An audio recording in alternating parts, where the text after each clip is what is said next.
Coloquio titulado Derechos Humanos en la Administración de Justicia, que estará integrado por la magistrada maestra en Derecho, Alberta Virginia Valdés Chávez, presidenta del Tribunal de Alzada, especializada en el Sistema Integral de Justicia Penal para Adolescentes en el Estado de México.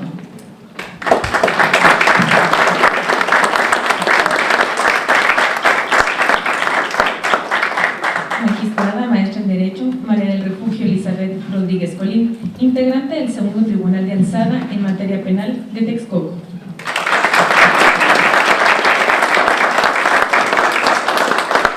Y por el magistrado maestro en Administración de Justicia, Everardo Huitrón Guevara, integrante de la Primera Sala Familiar de Toluca.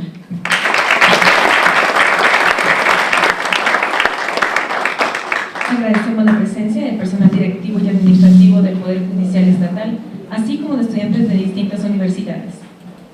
Para dar inicio al evento, invito al doctor Víctor Manuel Rojas Amandi, director general de la Escuela Judicial del Estado de México, a hacer uso de la voz en su calidad de moderador. Buenas tardes. Pues saludo a nuestros integrantes de este panel que nos acompañan el día de hoy, la magistrada Virginia, la magistrada María del Refugio, magistrado Everardo, que nos acompañan hoy precisamente para discutir algunos de los tópicos más importantes en el tema de derechos humanos en la impartición de justicia. Como ustedes sabrán, el tema de los derechos humanos es un tema que hasta hace poco, prácticamente podríamos decir que entró a la agenda de la práctica judicial. Anteriormente, pues ni siquiera se hablaba del concepto de derechos humanos, hablábamos de garantías, y era una idea muchísimo más positivista, mucho más pragmática, mucho más acotada del ejercicio de los derechos. Hoy, básicamente gracias a la reforma del 2011, se introducen nuevos conceptos que son fundamentales en la práctica judicial contemporánea, tales como el control de convencionalidad, control difuso de constitucionalidad, también interpretación conforme, principio pro persona, etcétera, etcétera. Hoy día podríamos nosotros decir que el tema de los derechos humanos dejó de ser prácticamente un tema de especialistas en esa materia.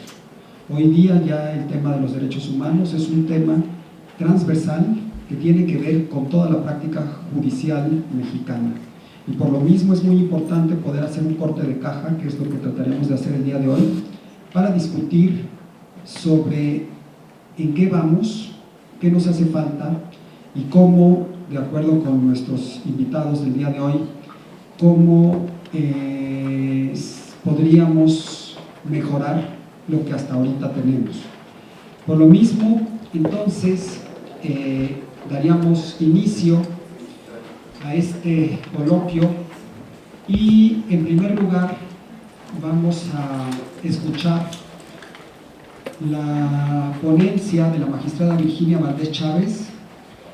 Voy a leerles brevemente algunos de sus datos más importantes de su trayectoria profesional y posteriormente les cederé el uso de la voz.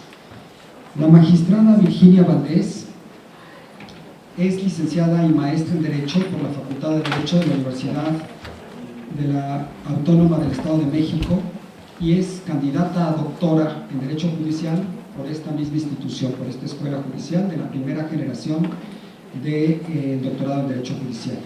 Además tiene las especialidades de Administración de Justicia por la Facultad de Derecho de la Universidad Autónoma del Estado de México y de Administración de Justicia Penal por el Instituto de Especialización y Capacitación Judicial del Poder Judicial del Estado de México, en coordinación con la Facultad de Derecho de la Universidad Autónoma del Estado de México.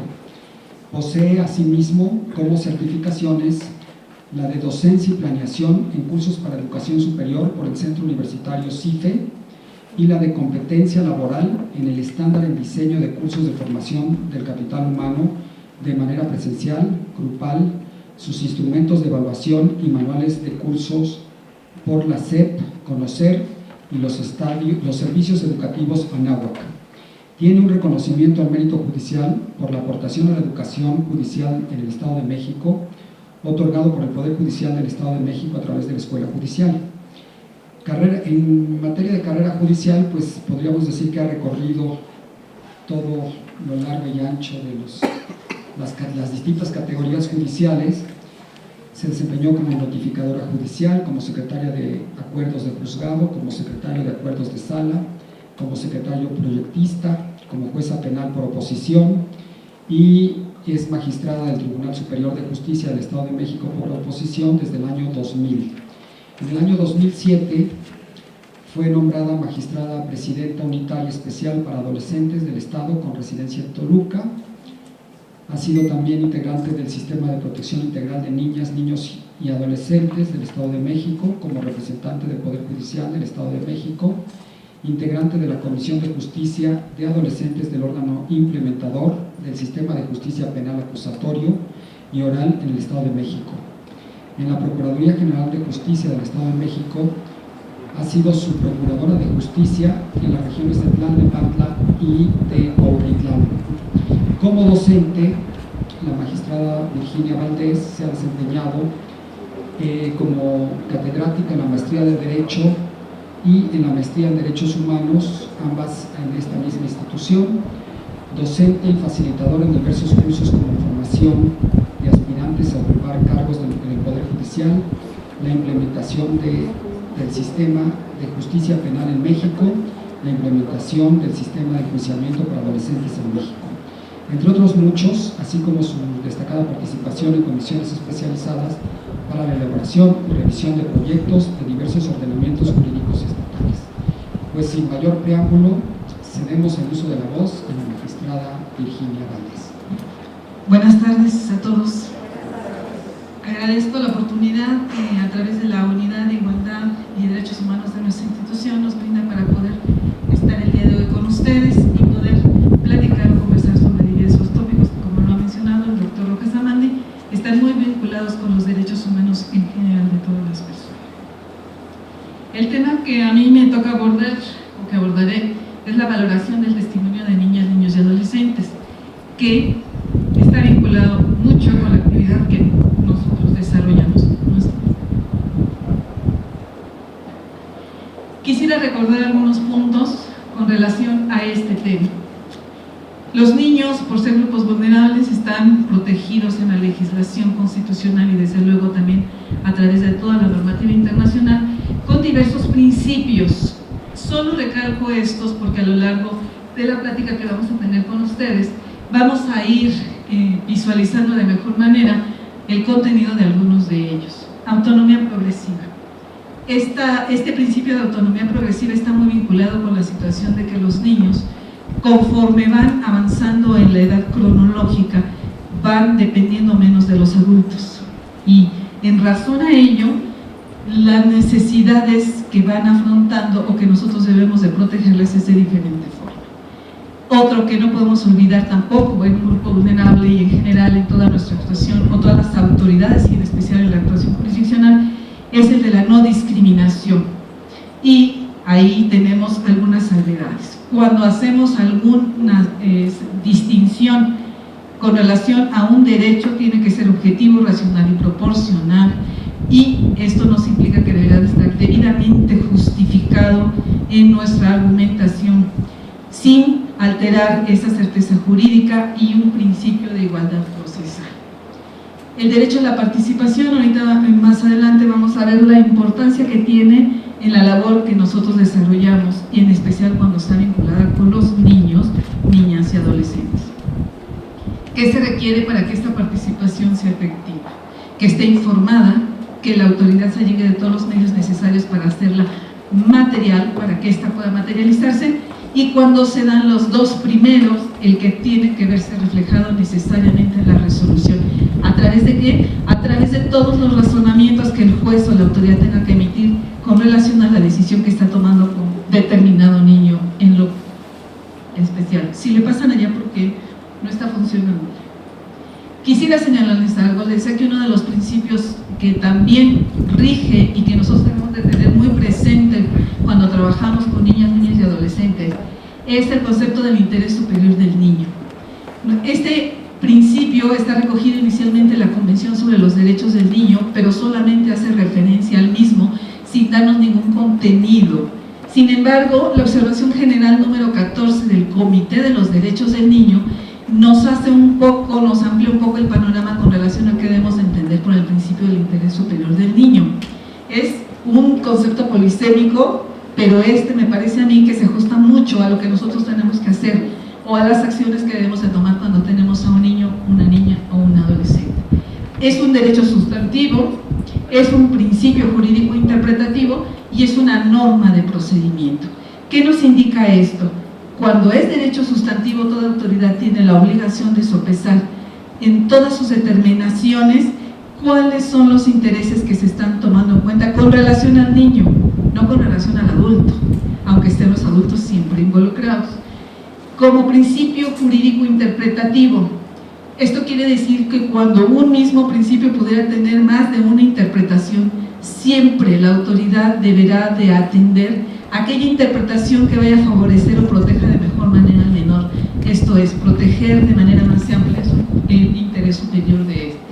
Y como norma del procedimiento, esto quiere decir que todas las decisiones de todas las autoridades tenemos que valorar las repercusiones positivas o negativas que se están considerando para tomar determinada situación con relación al niño.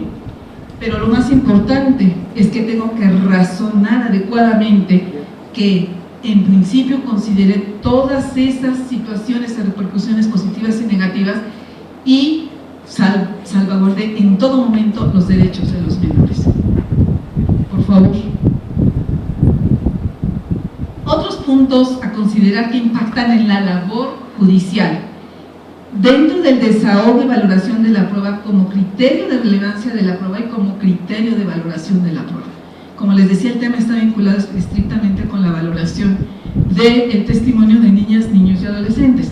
Fíjense que esta es una parte muy importante. Recordemos que con la reforma habida el 10 de junio del 2011 y que es la reforma que hoy también nos está ocupando, que es la reforma en materia de derechos humanos, se cambia completamente el texto de nuestro artículo primero constitucional y en el artículo tercero nos está estableciendo obligaciones de orden general a todas las autoridades que tienen que ver con promover, respetar, proteger y garantizar los derechos de las personas, entre ellos a los niños.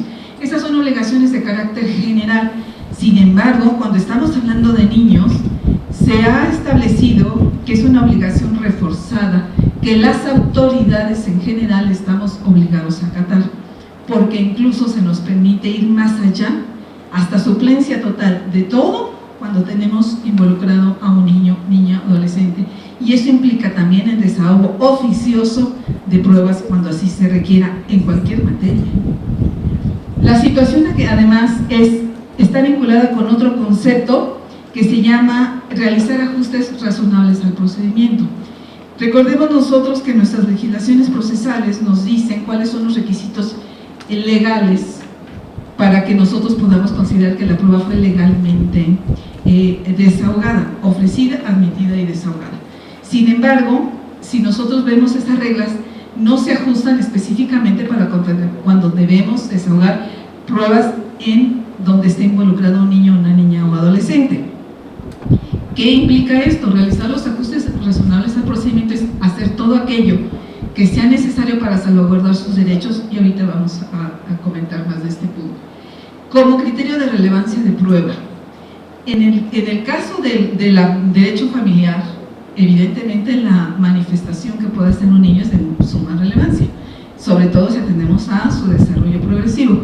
Sin embargo, también en materia penal en general, y más ahora con el sistema que tenemos, la prueba testimonial pasó a ser la de mayor relevancia, pero en el caso de los menores lo es aún más, sobre todo por el tipo de conductas que en ocasiones se cometen en su persona. Entonces, esta en general es de suma relevancia. ¿Qué se tiene que cuidar ahí?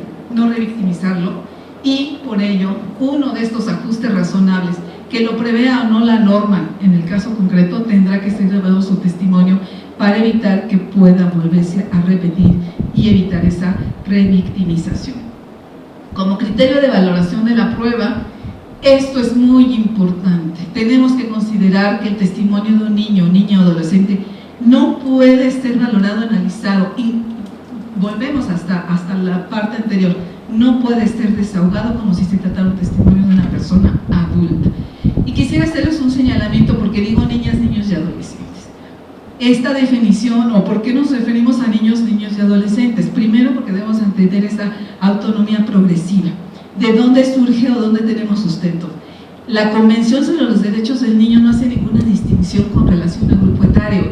Dice que niño es desde el primer día de nacido hasta que antes de los 18 años de edad. Sin embargo, la ley de protección, la ley de los derechos de niñas, niños y adolescentes, la general, establece dos grupos etarios y considera que son niños del primer día hasta los 12 años de edad. Después de los 12 años de edad hasta antes de los 18 se considera adolescente. Y esto es muy importante porque vamos a ver que las características de unos y otros son diferentes. ¿Y por qué hago énfasis en niñas y niños? Porque eso nosotros seguimos considerando que es acción afirmativa. Tenemos que hacer visibles a las mujeres desde que están pequeñas. Ahora, ¿qué más se necesita? Hacer uso de una metodología adecuada, y vamos a ver lo importante que es para el efecto de que pueda valorarse adecuadamente el testimonio de un niño y aplicar los criterios de especialidad técnica. Cuando se desahoga el testimonio de un niño o niña adolescente, tiene que hacerse de diversa manera. Entre ellos es, primero, tenemos que informarles sobre su participación, de qué se trata. Yo siempre les digo que cuando va un adulto a un juzgado por vez primera, se impacta, y se impacta porque va a algo desconocido. Imagínense el impacto que puede generar en un niño que no sabe, que llega a un mundo completamente diferente, donde todo el mundo actúa de manera muy extraña desde su punto de vista. Entonces hay que informarle de manera clara, con un lenguaje muy claro, por qué está ahí y qué es lo que va a ocurrir. Brindarle asistencia por personal especializado. Eso yo supongo que también lo va a abordar por ahí en un momento dado la magistrada, porque tiene que ver mucho con la aplicación de los protocolos, entre ellos el que ha emitido la Corte sobre este tema, y tiene que estar asistido por personal especializado, psicólogos o terapeutas, alguien que nos brinde, nos dé el apoyo que nosotros necesitamos como juzgadores. Y luego, esto es importante, verificar que una persona de apoyo lo acompañó y lo acompaña durante todas las diligencias que se tienen que desahogar. ¿Qué más debemos de considerar? Estas son consideraciones para el desahogo del testimonio en sí mismo. Tienen que dictarse medidas de protección, se trata de menores, evitar que estén en contactos, en caso de la materia penal, que estén entre sus victimarios, entre otras cosas. Cuando van a la materia familiar, tendrá que ponderarse hasta qué punto están frente a los dos padres al mismo tiempo, tendrá que verse el caso concreto. Salvaguardar su privacidad, este es un punto importantísimo. Ningún juicio donde esté involucrado un niño, niña o adolescente podrá nunca mencionarse su nombre. Evaluar que el contacto que tenga con los adultos y si estos pueden influir o no negativamente en su testimonio. Contar con periciales sobre niñez y adolescencia. Esto es muy importante porque si no tenemos como juzgadores conocimientos, debemos de tener la parte pericial que nos apoye en este sentido. Espacios de espera y juzgados idóneos. Esto nos llevaría a tener salas de espera o salas de desahogo de diligencias tan bonitas como las que se tienen en nuestros centros de mediación o como la que tiene el Tribunal de Alzada de Toluca en materia familiar, que es bastante amigable. Duración de la diligencia, y esto debemos de tomarlo muy en cuenta porque los adultos se ha comentado que no tenemos más que 8 minutos de atención. Una diligencia de más de 20 minutos en los niños es excesiva. Por favor, ¿qué más se requiere? Pues evidentemente para el desahogo y valoración conocer las características específicas de la infancia. Eso nos obligaría a todos los juzgadores, pero en general a todos los que participamos en algún momento dado con algún menor en calidad de autoridades, deberíamos de tener estos conocimientos, conocer la etapa de desarrollo en que se encuentra, porque de esto va a depender cómo se están comportando sus habilidades y la conducta y podemos entenderlas. Y luego crear condiciones necesarias, ajuste razonable, otra vez, para que nosotros podamos tomar el testimonio de manera adecuada, pero de acuerdo a su nivel de desarrollo. De ahí que yo insisto con lo de niñas, niños y adolescentes, ¿sí? ¿Qué más? Esta es una parte importante importante porque pareciera ser que cortamos el derecho a los defensores y no es así. Cuando tenemos la situación de proteger a los menores, sí debemos evitar las prácticas desmedidas, desconsideradas y excesivas que pueda tener la defensa. Pero se hace bajo estos parámetros. Si un derecho de él no importa tanto, puede ser un testigo por cualquier hecho y que no le esté impactando directamente. Que aunque le impacte, él haya manifestado su deseo de no participar, tenemos que escucharlo en ese sentido. Y si pretenden entrevistarlo las más veces de las que sean estrictamente necesarias, es cuando el juzgador debe de evitar estas prácticas y tomar las medidas que sean necesarias. Fíjense que se menciona una excepción y es en materia familiar cuando se está dilucidando los problemas de guardia y custodia, donde dicen que siempre el niño tendrá que estar presente y tendrá que comparecer ante la autoridad. Aquí también me parece que tendríamos que atender al caso concreto y al desarrollo específico del menor, ¿sí? ¿Qué más? Esto es de suma importancia porque nosotros no podemos perderlo de vista nunca, que en el desarrollo del niño se va dando, por este desarrollo progresivo, y se va dando su autonomía progresiva, y en estas temporalidades hay habilidades cognitivas, características emocionales y un particular sentido de la moral de acuerdo específicamente a su edad. Esto lo debe conocer todo juzgador y toda autoridad que conozca niños o que trabaje con niños, porque estas características impactan en la función judicial, porque estas habilidades cognitivas, características emocionales y las cuestiones de moralidad son de carácter estructural. ¿Qué quiere decir? No podemos cambiarlas a voluntad, se van conformando, se van desarrollando, se van ampliando y se van ejerciendo de diversa manera de acuerdo a la edad del niño, niña o adolescente. Y en ese sentido, al no estar sujetas, nosotros, todas las autoridades, deberíamos de entender que están asociadas a su nivel de desarrollo. Entonces, quiere decir que no va a ser lo mismo que nosotros tengamos como testigo a un niño de 4 años, de 8 años, de 12 años o de 17 años, un adolescente. Esto cambia. ¿Qué más? Esto es importante. Todo este nivel no tiene que ver necesariamente con su edad. Nosotros decimos por ahí, de manera hasta coloquial, que cómo es posible que estés tan grande no hayas madurado, ¿no? Lo decimos de broma, y es cierto, no tiene que ver, la edad cronológica no tiene que ver nada con este desarrollo de habilidades cognitivas, características emocionales y la particularidad forma de concebir la moral. ¿Qué más tenemos? Estas características, lo regreso, también impactan. Fíjense que, ¿por qué decimos que son de carácter estructural y por qué se van conformando al paso del tiempo?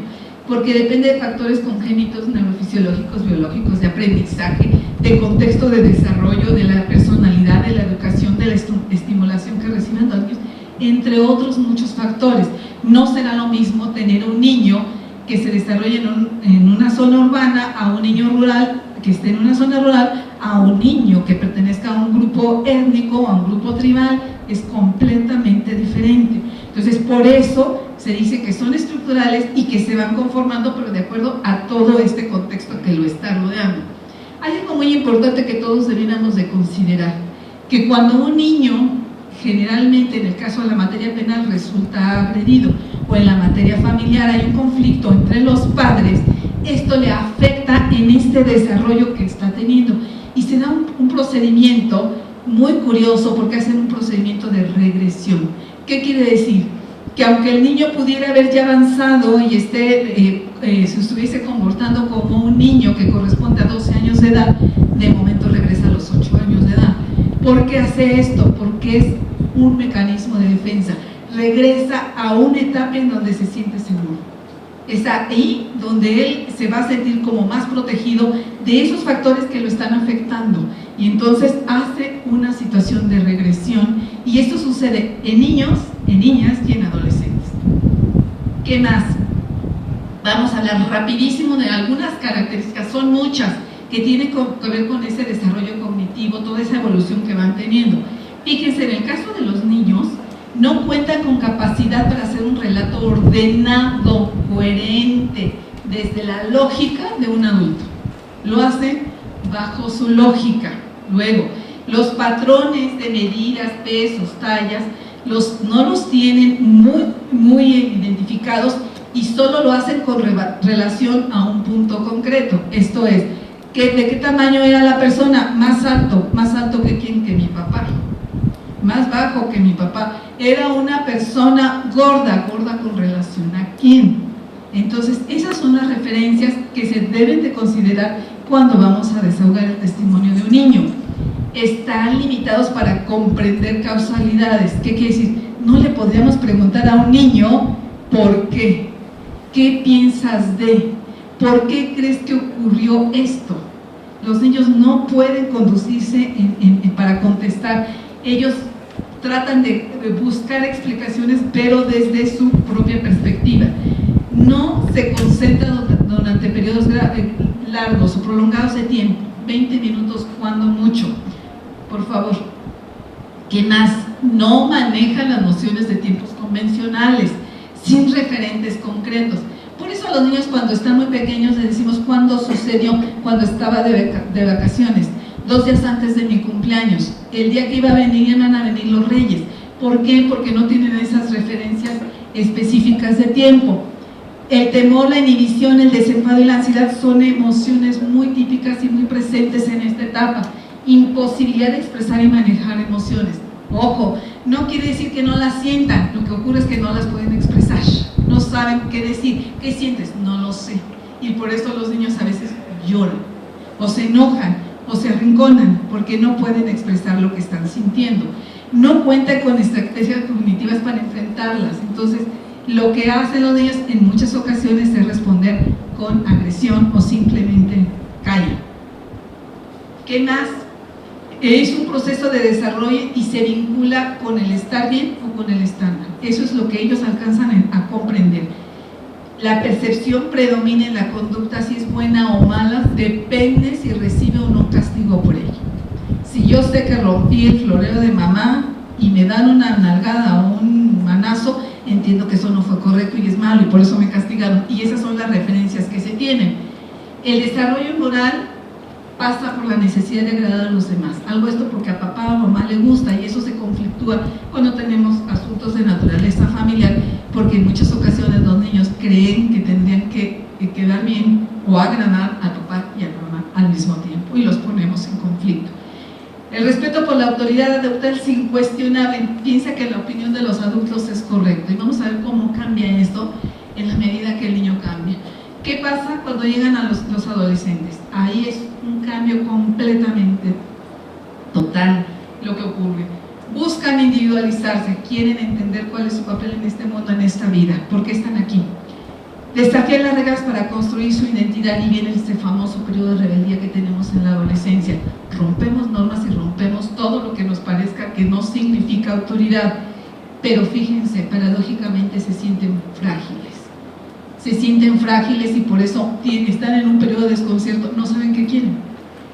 Utilizan como mecanismo de defensa la regresión y la pertenencia. Recuerdan que decía que la regresión era ponerme en un momento en el que me siento más cómodo, aunque para ello tenga que regresar unos años cronológicos atrás. Pero siempre van a necesitar una base, aquí una figura de autoridad, no de autoridad, algo que les represente apego, apoyo, va a ser muy importante y en materia penal con mucho más razón, porque el problema aquí es que vamos a ver que necesitan la confirmación de sus pares, y si la figura a la que necesitan regresar no es buena para ellos, por eso tenemos a nuestros chicos que delinquen. Esa es una parte importante. Pueden callar ante el estrés o pueden volverse agresivos. Esa es una de las partes que observamos. Ante situaciones de presión, reaccionan con manifestaciones de omnipotencia e impulsividad. A veces vemos a los adolescentes pateando lo que se les encuentra enfrente. Y esa es parte de lo que están sufriendo porque hay un problema hormonal que incluso no les permite reaccionar como desearíamos que reaccionaran los adultos, que somos ya muy correctos. La vulneración, tienen mucha vulnerabilidad a la estigmatización, o sea, los pequeños, este famoso bullying que se hace, les afecta a nuestros niños y niñas, cuando son adolescentes les afecta mucho más. Parecen poderosos, pero en la vivencia interna es de confusión y miedo. Tienen miedo, ¿saben por qué? Porque están buscando su sentido de identidad y su lugar en este mundo, en su entorno social, en su entorno familiar, en su entorno comunitario y en suma en el mundo. Cuando se encuentran en situaciones de angustia o victimización, son susceptibles a que lo emotivo los invada sobre lo racional. Ya no piensan, nuestros niños no piensan, y ya no piensan, que es cuando son susceptibles de optar por el uso de sustancias psicoactivas. Ese es uno de los problemas que tenemos. ¿Qué más? Manejan conceptos abstractos de manera independiente de su medio ambiente. Ya vemos un desarrollo diferente al que tenían cuando eran niños. Son vulnerables a esas irrupciones emocionales precisamente por los cambios hormonales. Y en teoría, fíjense, en teoría están más cercanos a ese logro del pensamiento abstracto, hipotético, deductivo. Y en teoría, porque los estudios dicen que hasta los 23 años, más o menos el ser humano está estabilizándose en toda esta parte. Esa consideración egocéntrica y sus habilidades como centro del mundo. Los niños son egocéntricos no porque es una diferencia muy importante aquí, es porque ellos nada más entienden su mundo desde cuando son pequeños, de ellos y su entorno pequeño. Aquí es porque ellos se sienten muy grandes, es diferente la forma en que lo van a afrontar. La necesidad de encontrar modelos que imitar, esto es lo peligroso, porque aquí es cuando realizan conductas que se contraponen con la ley. Esta es la parte delicada. No controlan las emociones, no pueden tampoco en muchas ocasiones explicar sus emociones. Se dan cuenta, es un periodo de transición muy difícil y nosotros tendríamos que entender. ¿Qué decimos finalmente con relación a esto? Bueno, que ese principio del interés superior del niño, bajo esos 3 estándares que nos está estableciendo la observación general número 14 del Comité de los Derechos del Niño, tendríamos que tenerlos siempre muy presentes, porque siempre tendrá que estar guiando nuestra actuación. La autonomía progresiva, ¿qué edad tiene el menor? No cronológica, sino en esa parte emocional, en ese desarrollo cognitivo, en cómo concibe lo bueno y lo malo. Esto sería lo importante que nosotros deberíamos de tomar en cuenta. No discriminación bajo los parámetros que ya hemos mencionado, y su derecho a la participación. Son los guías en la toma de decisión de todo juez. Existen mucho más principios, pero cuando estamos hablando de niñas, niños y adolescentes, al menos tendríamos que atender a estos. Entonces, atender precisamente ese desarrollo cognitivo, emocional y su concepción de la moral. Por lo que siempre debemos de darle un trato diferenciado cuando estamos desahogando y valorando una prueba de un niño diferente a la forma en que lo deberíamos de hacer o lo hacemos para los adultos. Los vicios que tenemos con los adultos no los trasladaremos a los niños, niñas y adolescentes. ¿Qué más? Esa consideración de que se trata de personas en desarrollo, que pueden narrar un evento vivido en forma desordenada o interrumpida, o incluso cuando se ha sometido en muchas ocasiones parece que cambian la versión. No es así. Tenemos que tomar en cuenta ese desarrollo y recordar que ellos, en muchas ocasiones también a los adultos lo hacemos, tenemos mecanismos de defensa donde hay algo que nos causa daño o sentimos que nos puede lastimar, lo bloqueamos. Entonces ellos en muchas ocasiones no van a poder tampoco expresarse, pero todo eso nosotros debemos conocerlo y saber por qué se comportan así, pero no por ello están mintiendo. Tenemos que valorar su testimonio de manera muy primordial, dándole mucha relevancia a su testimonio. Esto solo tendría que ser para efectos de valoración, confirmar si se les cuestionó, se les permitió comunicarse adecuadamente, si se realizó con personal especializado. Pero ojo, el hecho de que nosotros podamos advertir que esto no fue así, no podemos ponerlo a cargo de los menores. En todo caso, con todos los conocimientos que nosotros debemos de tener respecto de las características de la infancia, tendríamos que saldar todo eso y valorarlo de otra manera, dándole preeminencia. Esto no es una penalización que nosotros podamos considerar en contra de los niños ni a los adolescentes. Si no se hizo, es responsabilidad de la autoridad, pero no culpa de ellos. Eso es muy importante que nosotros lo consideremos. ¿Qué más? También esta parte, si existe el auxilio de personal especializado, y volvemos a lo mismo, aunque no hubiese existido, no puede ser una penalización para ellos. como el juez o la autoridad debiera de estar debidamente instruido en todas estas características de la infancia, tendrá que saldar eso y valorar adecuadamente el testimonio. Esa es una obligación reforzada que tenemos las autoridades. Analizar si tuvieron contacto innecesario con personas adultas que afectaran la parte emotiva cuando rindió su testimonio, el número de entrevistas. Cada entrevista el niño puede ir cambiando, va a ir cambiando la narrativa, o porque se va acordando o porque lo va olvidando, o porque simplemente su imaginación le puede contar. Pero todos esos factores no pueden llevarnos a nosotros a desestimar la declaración de un niño o un niño adolescente. Incluso la duración, ahora tenemos la ventaja de que se graban, y ver la duración es excesivo el tiempo que lo estuvieron interrogando, y entonces eso también lo tenemos que tomar en cuenta para valorar en su justa dimensión el testimonio de un adolescente. Sí, sobre todo porque todas estas situaciones pudieron haberles generado situaciones de angustia, y no necesariamente porque sean niños, también porque son adolescentes, y porque toda esa carga hormonal y esa carga emotiva que tienen puede afectar la forma en que se comportaron.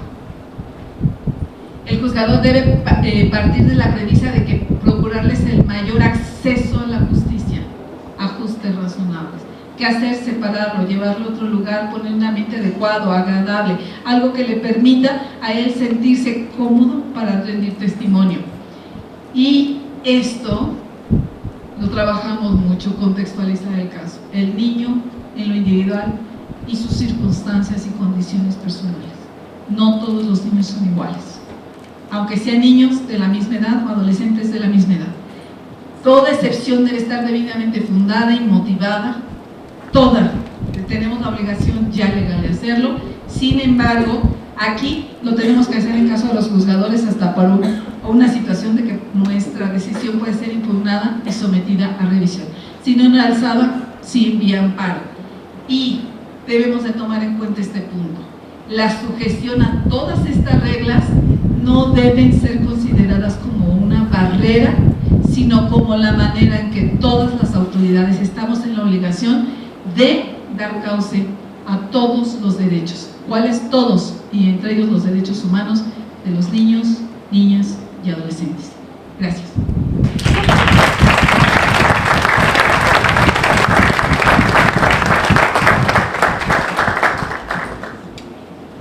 Después de haber escuchado las palabras tan precisas y tan oportunas de la magistrada Virginia Valdés, quiero decirles que este es un excelente ejemplo, en términos generales, de cómo funcionan los principios. Se habla mucho de principios y todos nos llenamos la boca cada vez que invocamos los principios, y pocos saben realmente cómo se debe aplicar un principio.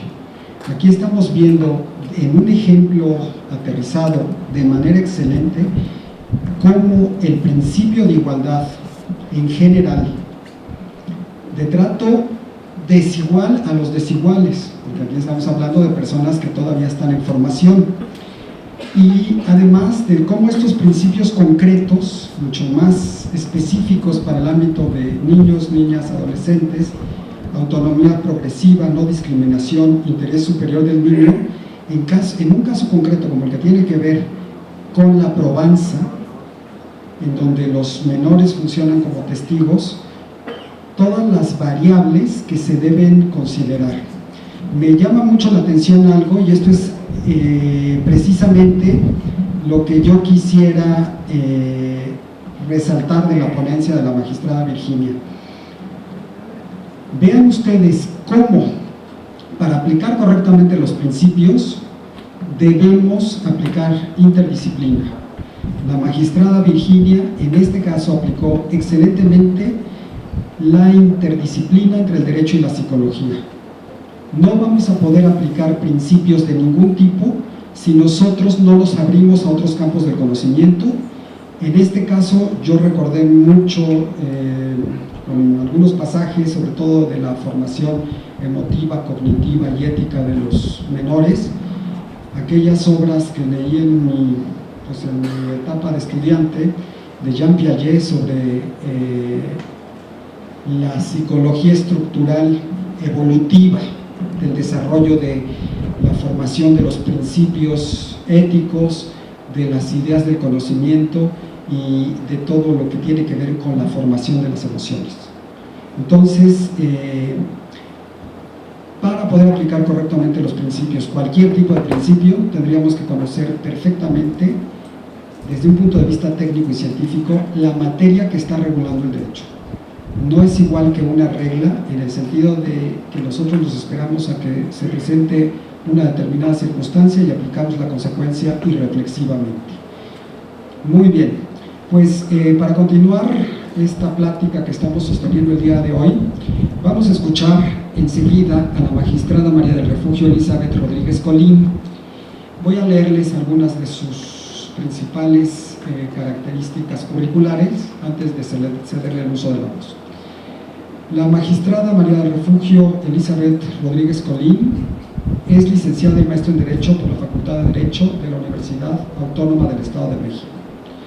En su desarrollo profesional ha trabajado como técnico judicial, notificador, secretaria de Estudio y Cuenta del Tribunal Electoral del Poder Judicial de la Federación, secretaria de Cuantía Menor, jueza de Cuantía Menor, jueza de Primera Instancia, consejera de la Judicatura del Poder Judicial del Estado, coordinadora general de la Administración de los Juzgados del Sistema Acusatorio Penal. Sus especialidades son en materia de Derecho Procesal de la Universidad Autónoma del Estado de México, tiene también un diplomado en Derecho Electoral, también por la misma universidad, en coordinación con el Tribunal Electoral del Poder Judicial de la Federación, tiene un diplomado de Análisis y Organización de la Seguridad Pública del Colegio Mexiquense, un diplomado experto en estrategias didácticas y evaluación en competencias por el CIFE, ha participado en el taller práctico de alto nivel e intercambio profesional para la implementación de tribunales de tratamiento de drogas en el programa de tribunales de tratamiento de drogas para las Américas como alternativa de tratamiento al encarcelamiento para infractores dependientes de drogas, Comisión Interamericana para el Control de Abuso de Drogas, Secretaría de Seguridad Multidimensional de la Organización de los Estados Americanos de Washington, D.C. Curso taller de prevención de la tortura por la Oficina del Alto Comisionado de Naciones Unidas, técnicas y destrezas para litigios estratégicos y control difuso de convencionalidad, el reto de México frente a sus obligaciones internacionales en materia de derechos humanos, además de su destacada participación como asistente y ponente en diversos congresos y seminarios en materias de derechos humanos, procesal constitucional a nivel nacional e internacional, así como en diversos cursos en temas de discriminación, acoso sexual, violencia de género y perspectiva de género. En materia de su actividad docente, se ha destacado como catedrática de asignatura de la Facultad de Derecho de la Universidad Nacional Autónoma del Estado de México. Sin mayor preámbulo, le cedemos el uso de la voz a la magistrada María del Refugio.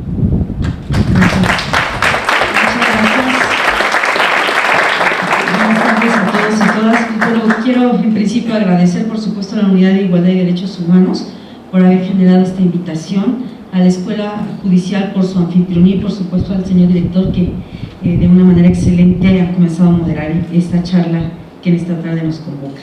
Quiero también adicionar que estoy altamente honrada por que sea posible acompañar a mis dos compañeros magistrados cuya calidad profesional y humana está por demás avalada. Entonces, gracias por permitirme compartir esta tarde con ustedes. Y bien, yo quiero iniciar con una frase que recientemente he leído y que me hace sentido, tomando en consideración que mi objetivo en esta tarde es generar la sensibilización en el auditorio. Y dice así: que nadie se sienta como juzgador satisfecho si su conciencia no le permite saber que está cumpliendo con su deber y que está haciendo lo que el pueblo de México espera de él. Es una frase del ministro presidente de la Suprema Corte de Justicia de la Nación y que reitero en aras de lo que pretendo en esta tarde dialogar con ustedes, pues bueno, me hace sentido. Bajo este contexto iniciaría planteando una pregunta. Sé que me invitaron a, pues bueno, compartir algunos temas con ustedes, pero parto de ello porque lo que la magistrada Valdés nos pone a consideración en esta tarde me resulta de suma importancia y utilidad para lo que pretendo. ¿Quiénes de los aquí presentes conocían los aspectos que de una manera magistral nos expuso la magistrada Valdés para el análisis de la prueba cuando estamos ante el testimonio de un menor, sea como órgano de prueba testigo o bien como víctima? Sé que hay mucha gente experta, pero también veo muchas caras nuevas. Entonces yo quisiera saber rápidamente un ejercicio, ¿quiénes conocían? Bien, pues es poco menos del 50% del auditorio, y entonces creo que eso me hace sentido que estemos reunidos hoy aquí. Reitero, mi intención es generar una sensibilización. ¿Por qué motivo? También escuchaba con toda precisión al doctor Rojas Amandi de cómo ha venido de alguna manera la evolución de los ahora reconocidos derechos humanos. Y pues bueno, no resulta de alguna manera casuístico que se traiga esa reflexión, porque recordemos que en este año nuestra Constitución está cumpliendo ¿cuántos años? 100 años.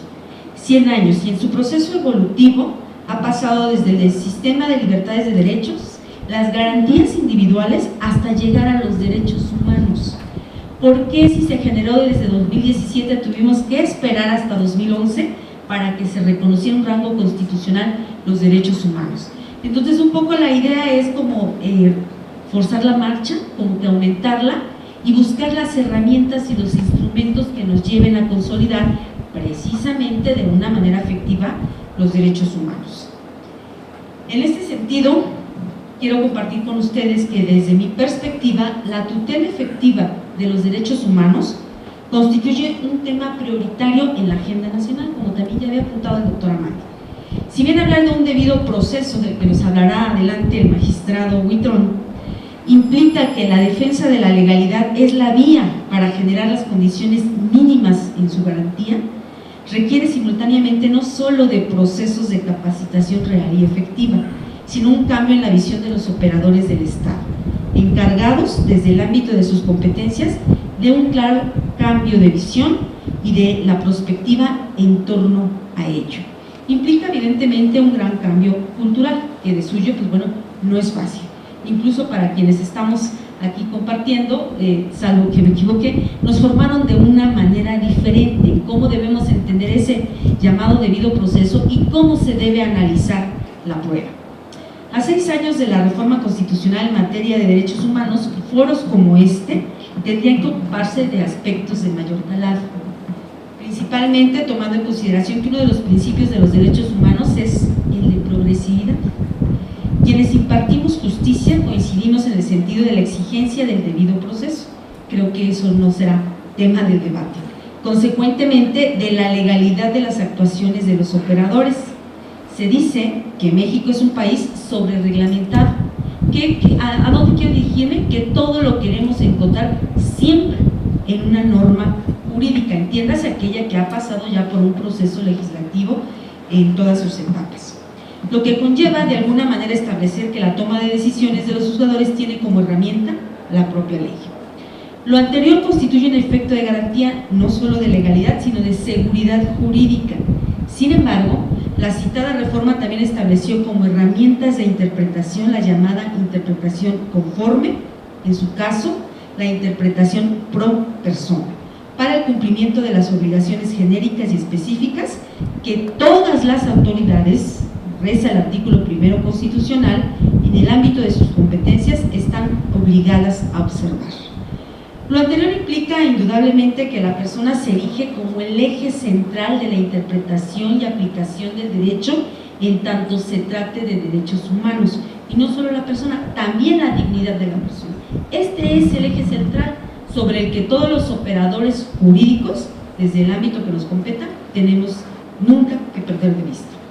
Al efecto, considero que el hipotético legislativo no siempre satisface la necesidad de los hechos regulados, por lo que debe acudirse a diversas herramientas que faciliten la labor de interpretación, en tanto que el reconocimiento de los derechos humanos ahora es de 2 fuentes. También lo prescribe la norma constitucional. de carácter interno, es decir, entiendas el derecho nacional, y de carácter internacional, como son los tratados que han sido, pues bueno, firmados por México y ratificados por el Senado, lo que materialmente constituye el llamado bloque normativo, entiéndase, de carácter constitucional al incorporar instrumentos internacionales, o bien un bloque de tipo convencional. ¿A qué nos lleva ello? A que tenemos que buscar dónde están tutelados esos derechos humanos, tanto en nuestra normativa nacional como en los instrumentos internacionales, pero también tenemos que ser sensibles y tener siempre presente que no podemos leerlos de una manera aislada, sino que requiere de algunas otras herramientas que se contienen en el llamado soft law.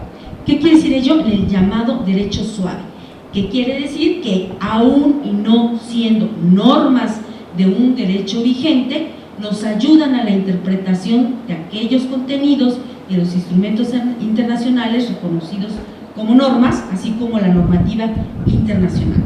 Lo que de suyo, pues bueno, nos lleva en consecuencia a la observancia de los llamados protocolos.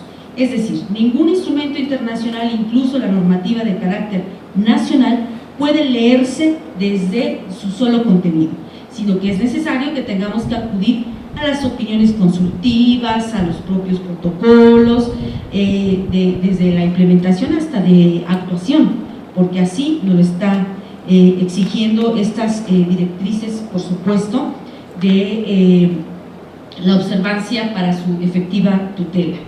En este sentido, cobra aplicación el pronunciamiento que ha realizado ya la Corte Interamericana de Derechos Humanos en la sentencia de condena, mejor conocida del campo algodonero, donde entre una de las medidas, se entiende, de no repetición para el Estado mexicano, estaba estandarizar los protocolos que se aplican en ese tema concreto en tratándose de feminicidio. Recordemos que esta sentencia de condena surge a raíz de las muertas, perdón por la expresión, de Juárez, que conllevó, pues bueno, a una marcada negligencia por quienes tomaron conocimiento en la investigación de los hechos, utilizando estereotipos y categorías sospechosas que por demás generaban impunidad. Entonces, entre estos aspectos de esta sentencia se dijo: Estado mexicano, como una garantía de no repetición, tienes que homogeneizar o estandarizar tus protocolos de actuación para, pues bueno, lograr de esta manera hacer de una forma más efectiva el acceso a la justicia de las víctimas, en este caso de Juárez.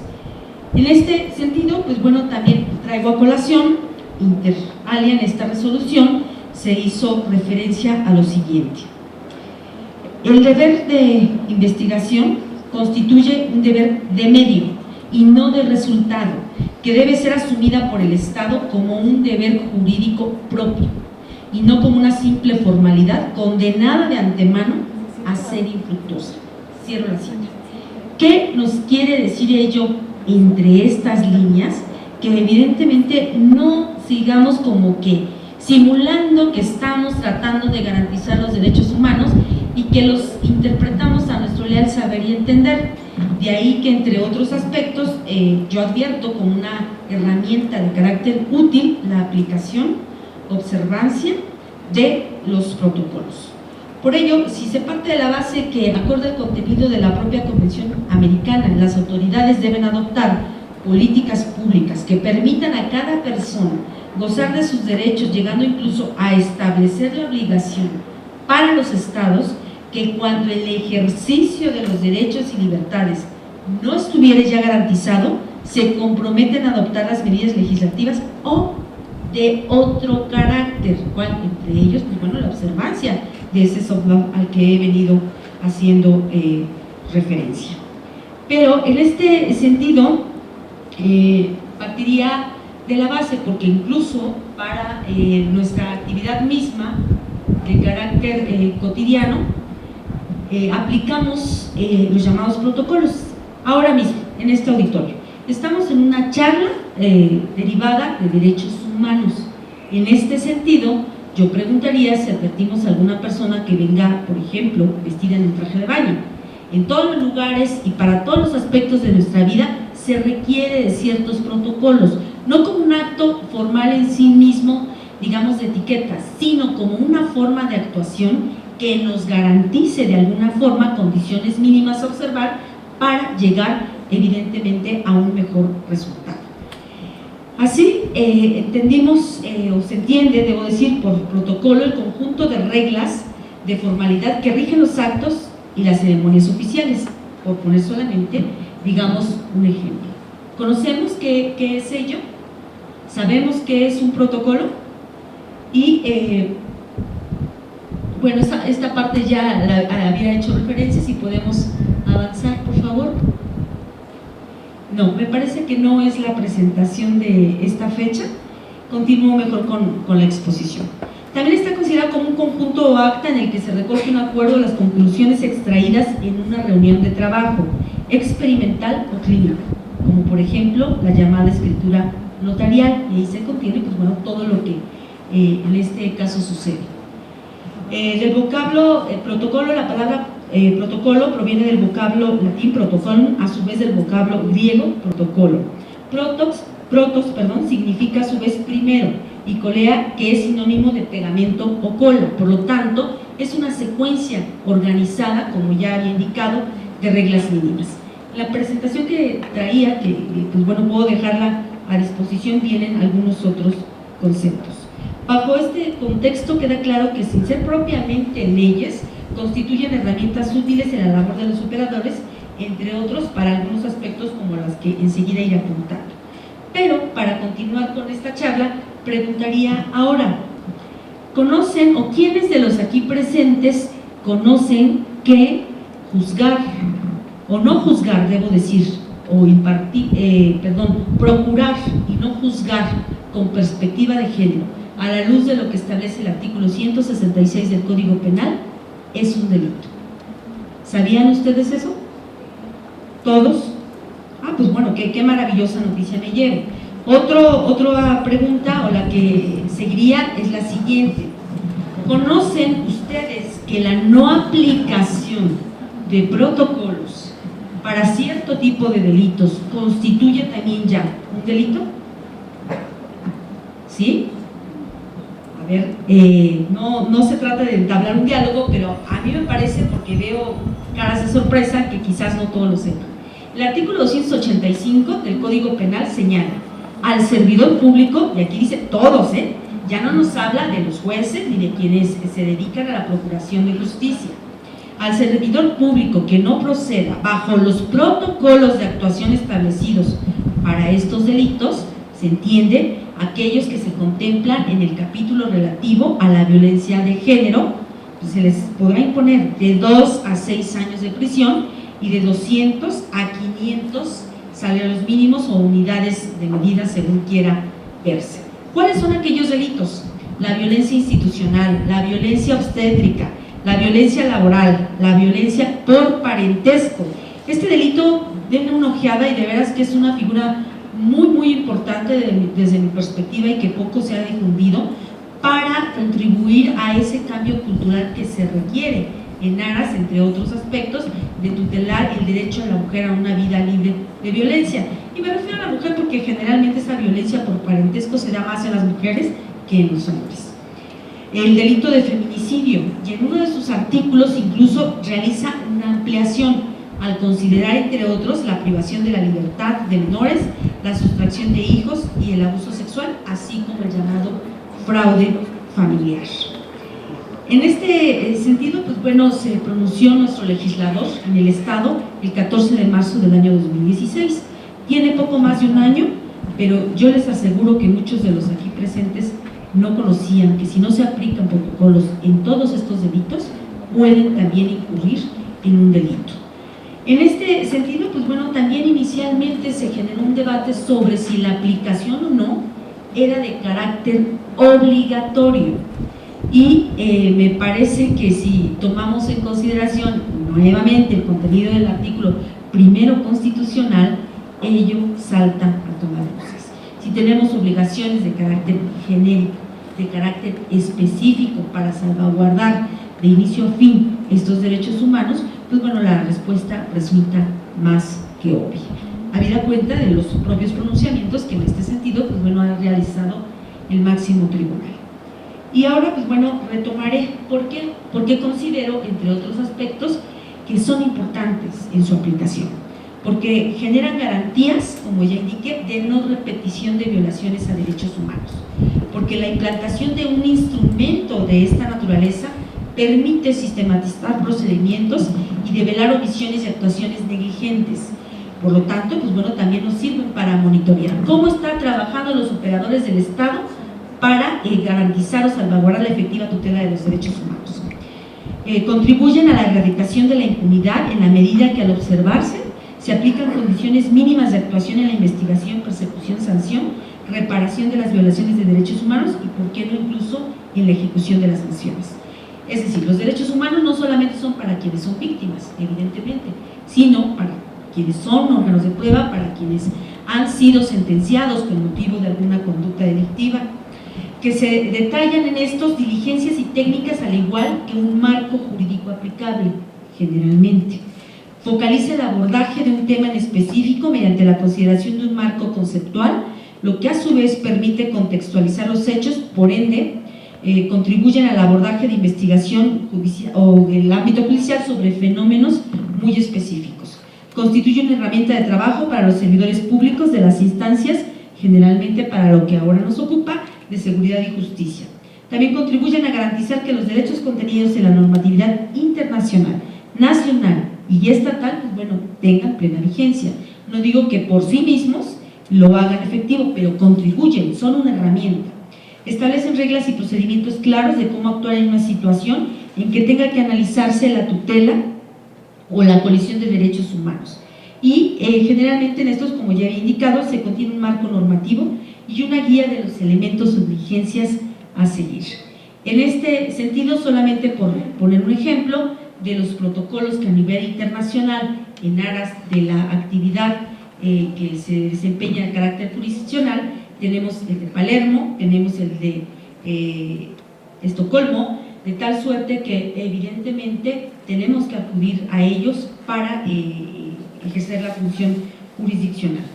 Había traído algunas diapositivas, no sé si me cambiaron la presentación, que grosso modo es sobre los ejemplos que les estoy dando. Por ejemplo, la Suprema Corte de Justicia de la Nación se ha dado la tarea de emitir diversos protocolos, entre ellos aquel que atiende para quienes imparten justicia en casos que involucren a niñas, niños y adolescentes. Escuchamos de la exposición de la magistrada Valdés el principio de la autonomía progresiva. En este protocolo, como ya indiqué, entre otros aspectos, hay un marco conceptual y un marco normativo, y no es lo mismo, evidentemente, atender a un infante que atender a un adolescente.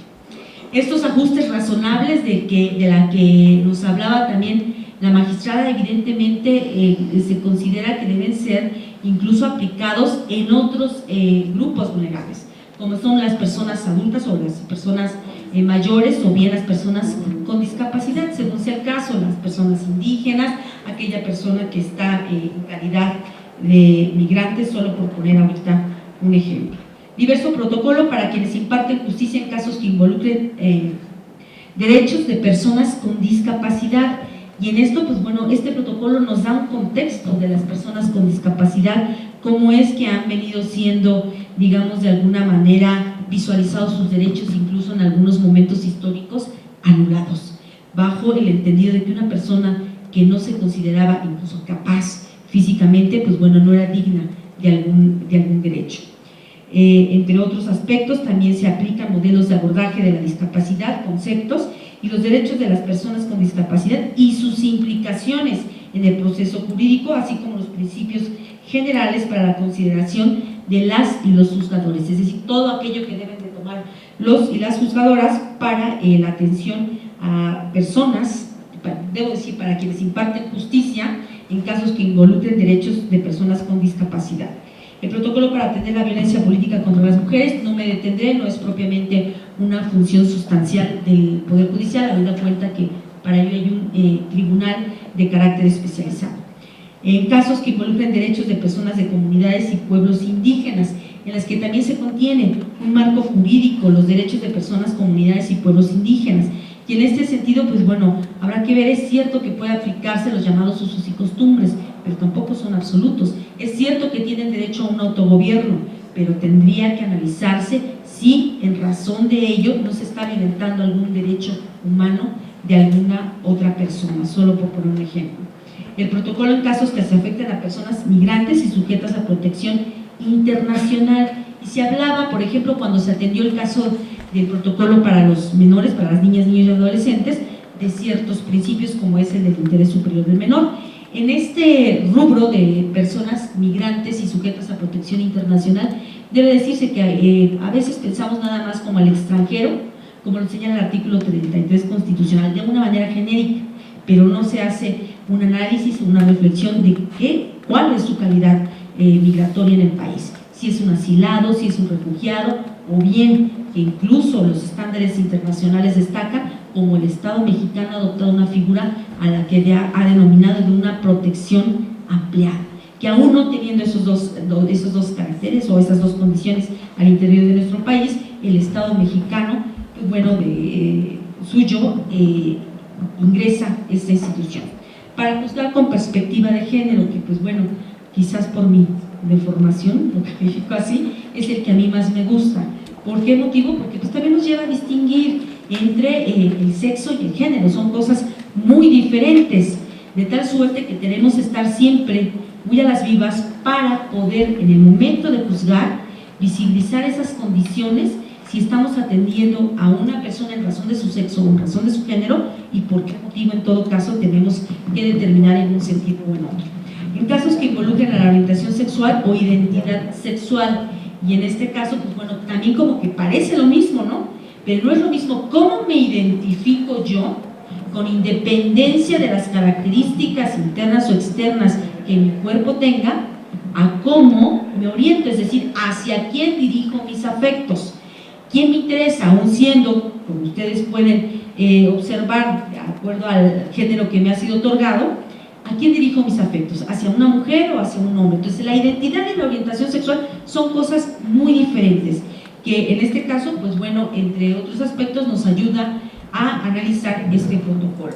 Y así podré tomarme toda la tarde listando, traigo algunos otros, vienen ahí en las diapositivas, que serían evidentemente interminables según quiera verse, no solamente para la cuestión de la Administración de Justicia, sino también para quienes están encargados de la investigación.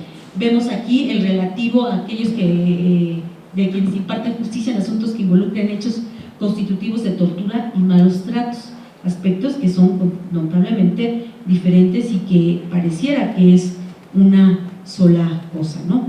Y pues bien, solamente concluiría señalando la siguiente reflexión. La falta de preparación de quienes intervienen en un estudio puede provocar que se cometan errores ante la falta de control sobre las acciones que se lleven a cabo. Muchas gracias por su atención.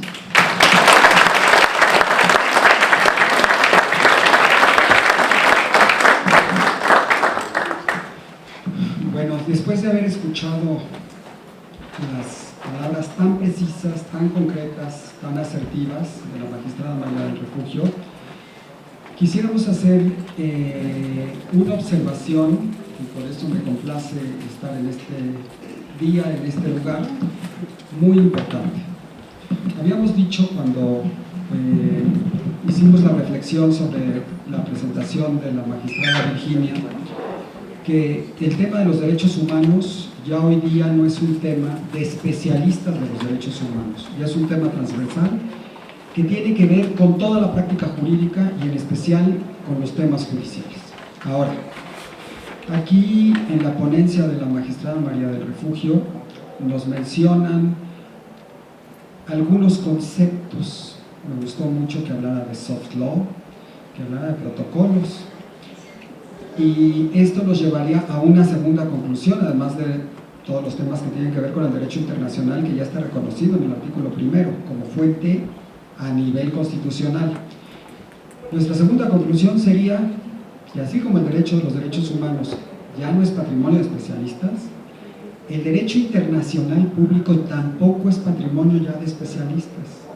Si estamos viendo que en cualquier tema tuviéramos que tomar a los tratados que celebró el Estado mexicano como norma principal, a nivel constitucional incluso en muchos casos, para sentenciar, y que es una obligación que establece la misma Constitución General de la República, pues nos damos cuenta que también el derecho internacional público ya no es un tema de internacionalistas, es un tema de especialistas de cualquier rama del derecho, igual el derecho al trabajo, que el derecho penal, que el derecho de familia. Todos estos conceptos de los que ella habló, protocolos, por ejemplo, hay que distinguir muy claramente lo que es un protocolo como fuente de derecho internacional, al que es un protocolo de actuación de estos de la Suprema Corte, a los que se refería al final. Hay que distinguir muy claramente qué quiere decir esto de un instrumento de soft law y cuál es su alcance para interpretar, para aplicar una norma de un tratado internacional o de un protocolo. Técnicamente el derecho internacional es un tratado internacional. Y todo esto implica conocimientos del derecho internacional público y del derecho de los tratados, concretamente el derecho de los tratados. Ya hoy día tenemos que abrir nuestra perspectiva a estas dos variables, derechos humanos por una parte y derecho de los tratados por otra. Por otra parte, de manera muy interesante se hace una valoración, una consideración de qué importancia tienen estos protocolos de actuación de la Suprema Corte en la práctica judicial contemporánea. Y acertadamente señala la magistrada cómo hay hasta sanciones penales por no observarlos. ¿Dónde están esos protocolos? ¿Cómo se comen? ¿Cómo se aplican? Etcétera, etcétera. Es algo de lo que debemos preocuparnos. Yo aquí les hago un pequeño comercial.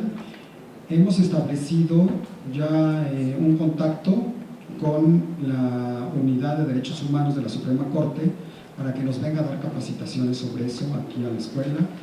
Lo estaremos viendo, ya tuvimos una primera en la semana pasada en el segundo Congreso de Educación Judicial, pero ya tenemos programados ahorita varios capacitación.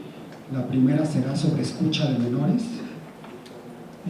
y posteriormente los iremos bajando a mucho más protocolos, a mucho más temas.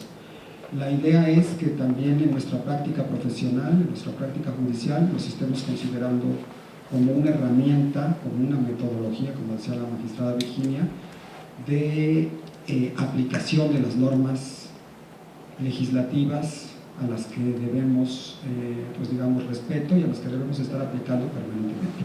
Muy bien, pues en tercer lugar vamos a escuchar la ponencia del magistrado Everardo Buitrón Guevara. Voy a leerles algunos de sus datos curriculares antes de cederle el uso de la palabra.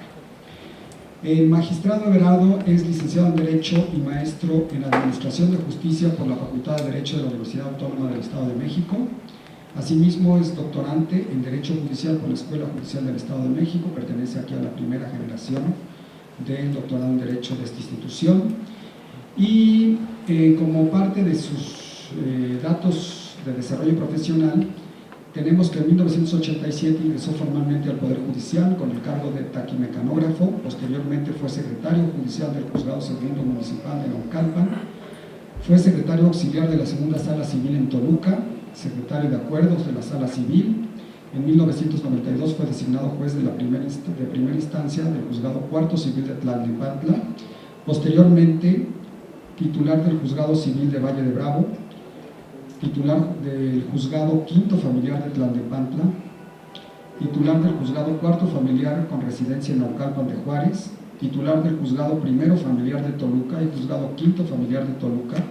En 2004 fue adscrito a la Segunda Sala Civil de Tlalnepantla con el carácter de magistrado. En 2005 y 2010 estuvo adscrito a la Sala Familiar Regional de Texcoco. Posteriormente, en el mismo año 2010 y 2013, estuvo adscrito a la Sala Familiar Regional de Tlalnepantla.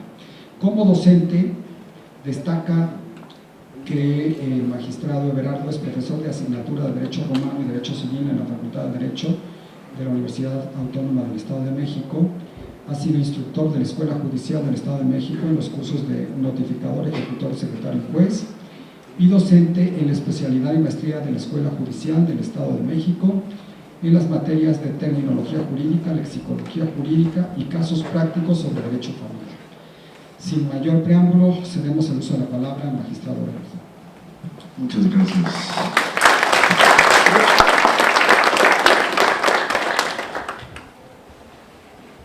Muy buenas tardes tengan todos ustedes.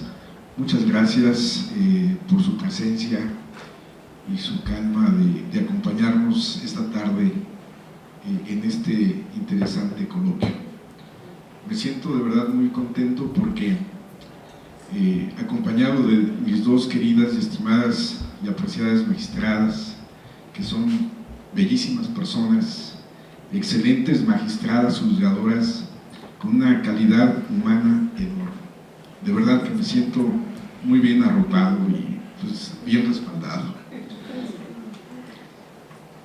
Agradezco la invitación a la licenciada Remedios Monroy de estar en esta participación. De igual manera a mi querido, estimado doctor Víctor Manuel Rojas Amandi, nuestro director general de la Escuela Judicial.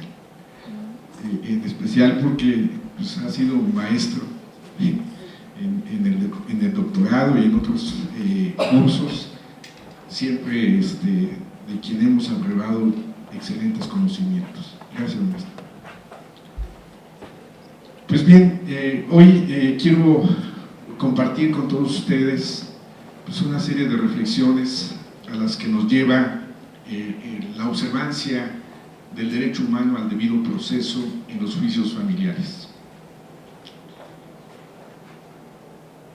Recordar que el 19 de febrero del 2009, a través de una reforma en el Código de Procedimientos Civiles, se instituyó lo que fue prácticamente el libro quinto relativo a las controversias sobre el estado civil de las personas y del derecho familiar, regidas por los principios de oralidad, publicidad, concentración y continuidad. ¿Qué ha pasado del 2009 o qué pasó del 2009 al 2011 cuando se instituye la reforma constitucional de los derechos humanos? Dándoles carácter constitucional a todos, con lo que debe considerarse incluidos tanto los que se encuentran expresamente reconocidos en el texto constitucional como los consagrados en los tratados internacionales de los que México sea parte.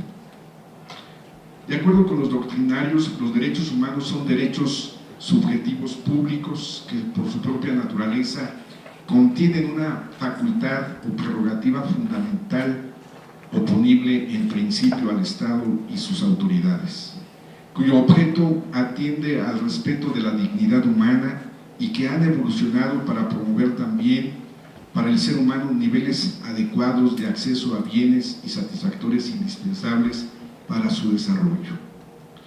Dentro de estos están la tutela judicial efectiva, el acceso a la justicia y el debido proceso.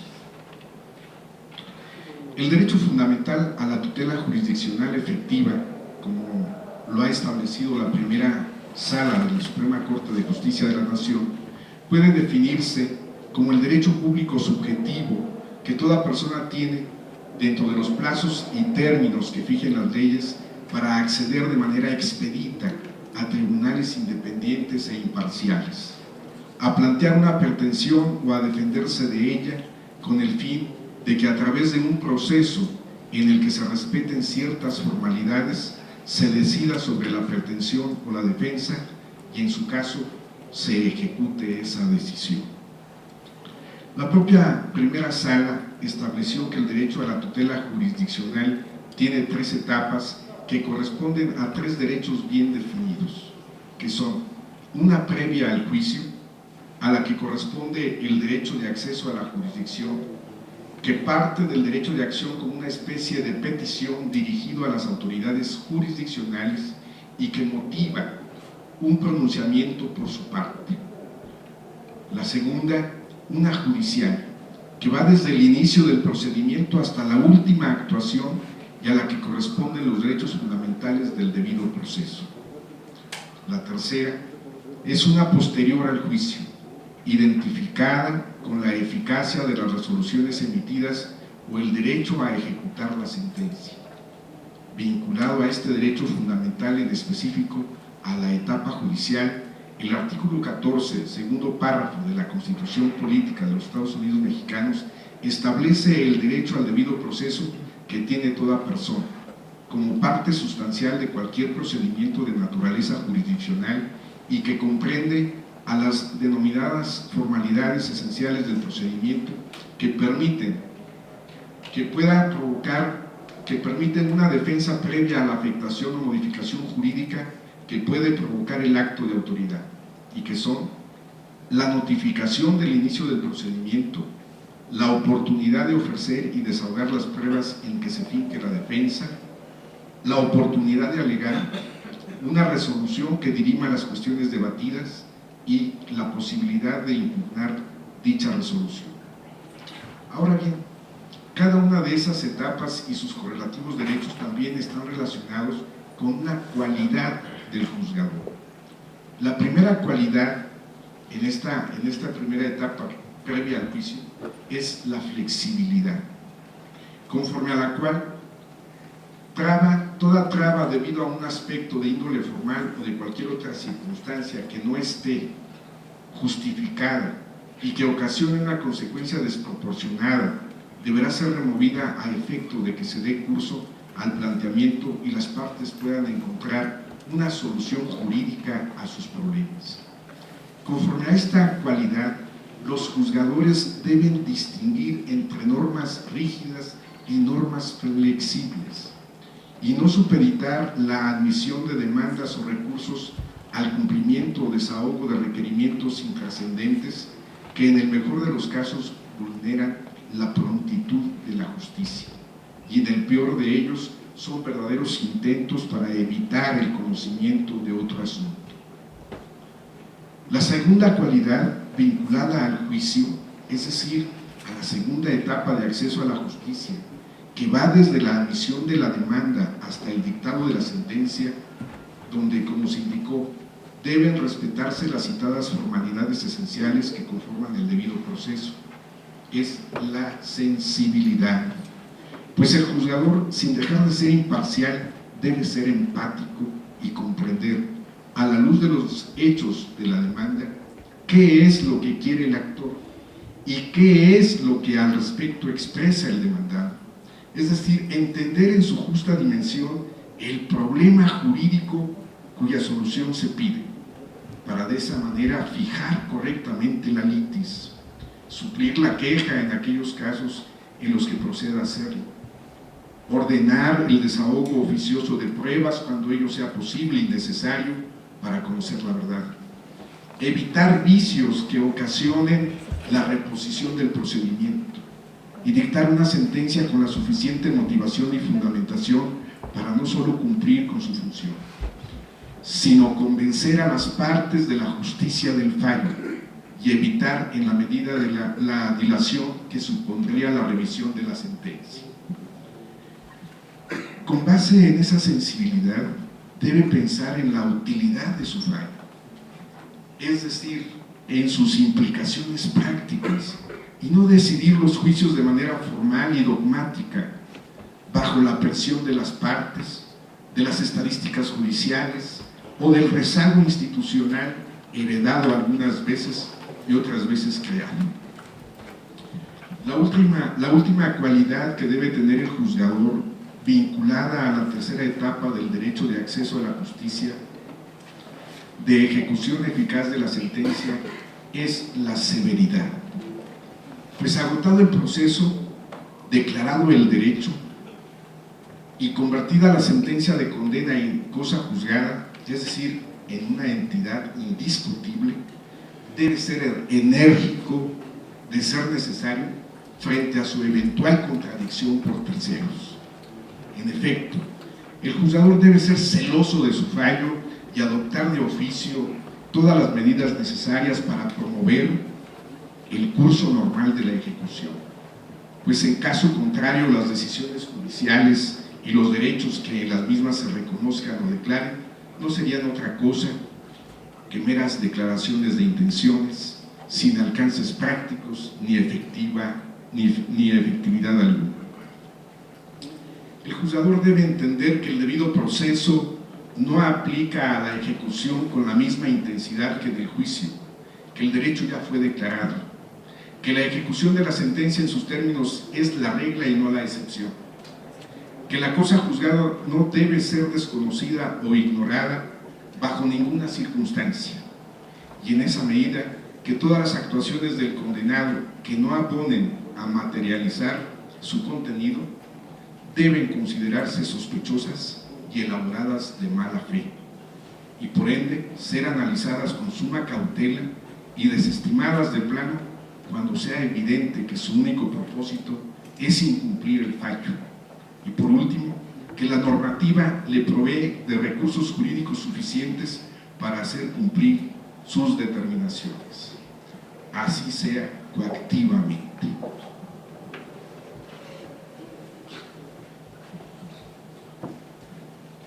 ¿Qué importante representa estas tres cualidades?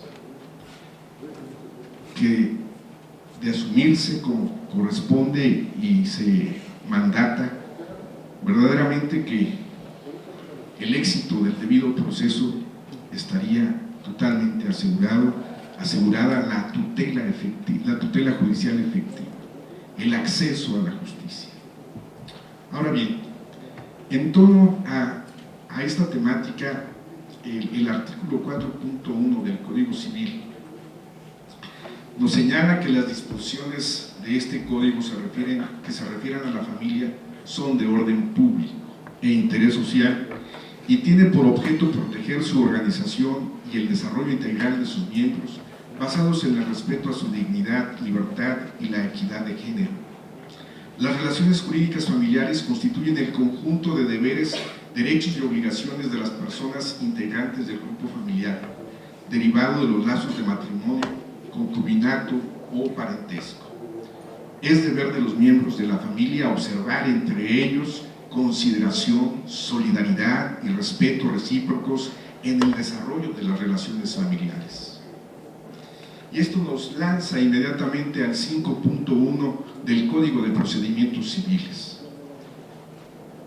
Las controversias de derecho familiar se consideran de orden público por constituir la base de la integración de la sociedad, estando facultado el juzgador para actuar de oficio, especialmente tratándose de niñas, niños y adolescentes, personas con discapacidad, en materia de alimentos, guarda y custodia, patria potestad y de las cuestiones relacionadas con violencia familiar, decretando las medidas cautelares tendientes a preservar la familia y a proteger a sus miembros.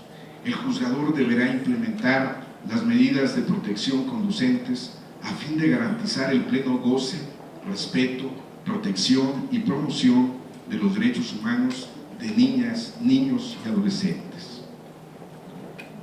Enrique Martínez Paz define a las leyes de orden público como aquella parte del orden jurídico que asegura los fines esenciales de la colectividad. Dice, las normas de orden público son aquellas normas jurídicas cuya observancia es necesaria para el mantenimiento de un mínimo de condiciones indispensables para la normal convivencia y que, por lo tanto, no pueden ser dejadas de lado por los particulares. Analicemos entonces el debido proceso en las controversias del estado civil de las personas y del derecho familiar, solo sobre algunos aspectos muy generales, para reflexionar a ver cómo andamos en el cumplimiento de este derecho humano. Para la admisión de la demanda en materia familiar, con frecuencia se puede observar la serie de prevenciones decretadas y de las que son objeto los justiciables, que deben cumplir y desahogar dentro del plazo improrrogable de 3 días, con el apercibimiento que de no hacerlo será inadmitida o desechada la demanda. En otros casos vemos la incompetencia por territorio declarada por el juzgador. Recordemos que esta es la única que puede prorrogarse, y en ese tenor todos los juzgados en materia familiar son potencialmente competentes en la recepción y admisión de la demanda, hasta que la competencia le sea cuestionada por algún interesado, en este caso el demandado. Atento a lo que se ha expuesto en este aspecto, debe existir flexibilidad, no soslayar que la materia relacionada con la familia es de orden público. A mi pensar, no debiera desecharse o inadmitirse ninguna demanda.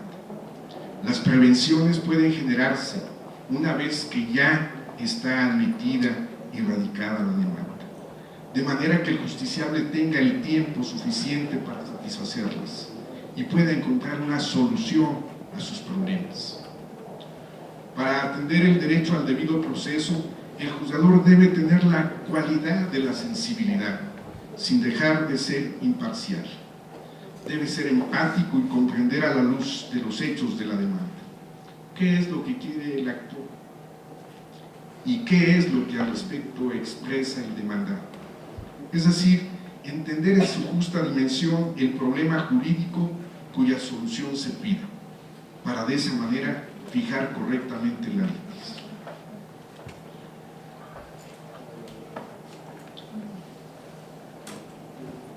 Así se van hilando las normas jurídicas y las propias normas jurídicas de nuestro ordenamiento del Código de Procedimientos Civiles lo señalan.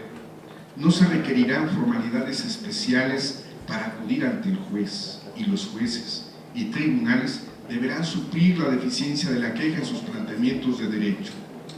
En la demanda, reconvención y contestación se ofrecerán las pruebas respectivas.